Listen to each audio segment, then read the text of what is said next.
अरे एखान থেকে सब चले जाओ। Money creation by the commercial bank. Introduction. First, we read the chapter of banking. The commercial bank is the important source of money supply in the economy. Central bank जिस तरह से authority है इशूइंग करेंसी, उस तरह commercial bank नहीं है। न commercial bank notes issue करता है, वो सिर्फ मनी सप्लाई करता है और क्रिएट द मनी, इसके द्वारा by the way of demand deposit. Discuss the process of money creation by the commercial bank. Process किस तरह से वो मनी क्रिएशन करता है commercial bank. Bank receive cash deposit from the people, these are called the primary. जनता से जब bank commercial bank पैसे डिपॉजिट करता है, that is called the primary deposit. और जब बैंक जनता को लोन देती है,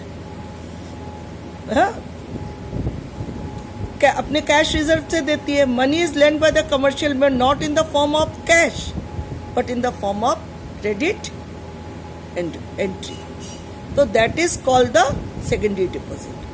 तो प्राइमरी डिपॉजिट और सेकेंडरी डिपॉजिट मिलाकर डिमांड डिपॉजिट होता है, जो people commercial bank held by the people in the commercial bank. The borrower can issue check against credit in their accounts. Total demand deposit with the bank are many times more than the cash reserve of the commercial. मैंने जितना commercial bank के पास cash है उससे ज्यादा वो loan देता है। This is because the commercial bank know that all the depositors would not show up the bank to withdraw, क्योंकि सभी डिपॉजिटर जो एक साथ बैंक से लोन अपना पैसा वापस एक ही दिन में नहीं लेंगे। If experience shows that withdrawals are generally around 10% of demand deposit, मन जितना जमा करते हैं उससे 10% ही विड्रॉ होता है। The bank need to keep only 10%, इसलिए 10% बैंक अपने पास रखता है, बाकी वो क्रेडिट क्रिएशन करता है। All demand deposit that is held by the people serve as money supply in the economy. इसको supply of money में कर दिया जाता है। Demand deposit serving and money supply is called bank money. This is money created by the bank because this is the circulating in the system, not in the form of cash. Cash के रूप में नहीं होता है, but in the form of check issued by the bank to the holder of demand deposit. ठीक है। अब कैसे मनी को, there is a single banking system in the economy and initially the bank receive deposit 1000। और सोचो bank ने deposit किया, the bank receive deposit 1000 और CRR है 10%। तो फर्स्ट राउंड में क्या होगा, डिपॉजिट अगर 1000 है, बैंक CRR 10% लेगा तो 100 रुपीज चला जाएगा, उसके पास बचा 900, वो 900 को लोन में देगा। सेकेंड राउंड में उसके पास 900, क्योंकि यहाँ पे कैश नहीं है कि हम आपको पहले 50 देने फिर 20 दे रहे, यहाँ पर बैंक सिर्फ क्रेडिट क्रिएशन करता है। हाँ, इसमें कैश इन हैंड नहीं होता है। वो पैसा जो 900 रुपये उसने जिसको लोन दिया, उसने दूसरे को उसको डिपॉजिट किया, वो भी बैंक में आया, वो 900 रुपया से 10% निकाल दिया 90 रुपीज, और फिर 810 रुपीज उसने फिर लोन किसी को दिया। ये खाते में ही चल रहा है, ये इन कैश नहीं चल रहा है। फिर 810 जिसके पास है, बैंक के पास अब है, वो फिर उसका 10% रिजर्व दे दिया, तो 81 चला गया और 729 उसने लोन दे दिया। इस तरह से उसका पास 10,000 आ गया और लोन उसने 9,000 दिया और 1,000 उसका कैश रिजर्व में चला गया। तो 10,000 को उसने 3 बार सर्कुलेट किया।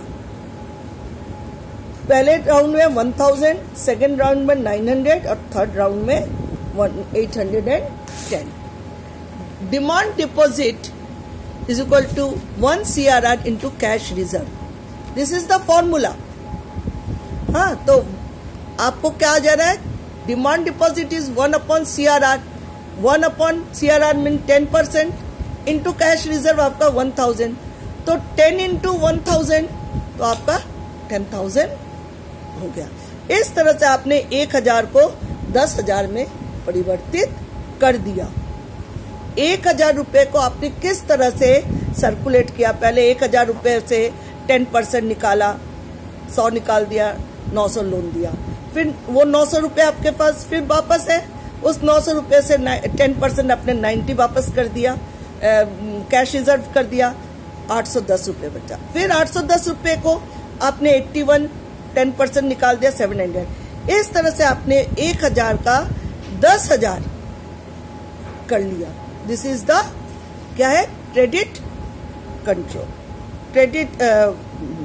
Credit creation by the credit creation of money in the single bank system. अब समझ में आ गया क्रेडिट कैसे करते हैं। तो अगर cash balance with commercial bank which they can use as caution money for the creation of credit, वो जो कैश बैलेंस उनके पास रहता है उससे वो क्रेडिट क्रिएशन करते हैं। Higher this cash balance greater the money creation, जितना कैश बैलेंस होगा उतना मनी क्रिएशन होगा। Capacity of commercial bank, SRR, higher the SRR lower the capacity of create money. और देखो जितना कैश होगा उतना मनी क्रिएशन होगा, और जितना CRR कैश रिजर्व रेशियो ज्यादा होगा उतना क्रेडिट क्रिएशन कम होगा। दो बातें समझ में आ गया कि कैश बैलेंस अगर कमर्शियल बैंक के पास होगा तो क्रेडिट क्रिएशन ज्यादा होगा, और CRR अगर ज्यादा होगा, परसेंटेज CRR का ज्यादा होगा तो क्रेडिट क्रिएशन कम होगा। तो प्राइमरी डिपॉजिट में क्या हुआ, कमर्शियल बैंक के पास लोग डिपॉजिट करते हैं, सेकेंडरी में होते हैं डिपॉजिट मनी को वो लोन देते हैं। इस तरह से जिसका सेकेंडरी का दूसरा नाम है derivated deposit. Total demand deposit of the commercial bank कैसे होगा, primary deposit of the commercial bank and secondary deposit of the commercial. इतना हो गया, इतना समझ में आपके आ गया। अब है CRR एंड क्रेडिट मल्टीप्लायर। ये CRR और क्रेडिट मल्टीप्लायर कैसे करते हैं। Credit multiplier in India, CRR is determined not by the commercial bank themselves but by the RBI। CRR कितना होगा ये डिपेंड करता है रिजर्व बैंक कितना रखता है, इसलिए इसको कहते हैं legal reserve ratio. The commercial bank are required to keep the legal required cash reserve not with themselves but with the RBI। वो अपने पास नहीं रखेंगे इसको, वो किसके पास रखेंगे, RBI के पास। Once CRR is known, we can find out credit multiplier। अगर हमें पता है कि CRR कितना % है तो हम क्रेडिट मल्टीप्लायर को, क्योंकि यहाँ पे देखो आपके पास 1000 रुपया था और आपको CRR पता था 10%, तो आपने उसको 3 बार में 10,000 कर लिया। समझ आ रहा है। Credit multiplier is found in terms of following equation. Equation क्या है, K is equal to 1/CRR। K is credit multiplier और CRR है कैश रिजर्व रेशियो। तो अगर आपको CRR पता है 10% है, हाँ, कैश रिजर्व क्रेडिट मल्टीप्लायर कैसे करेंगे, अगर आपको पता है कि CRR 10% है तो क्रेडिट मल्टीप्लायर के लिए आप करेंगे 1/10% is equal to 100/10 is equal to 10। ठीक है, अब हम पढ़ेंगे credit multiply K is equal to 1/CRR।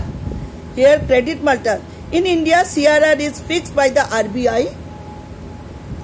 Accordingly, credit multiplier indicate the maximum amount of money that the commercial bank can create, give their cash reserve with the RBI.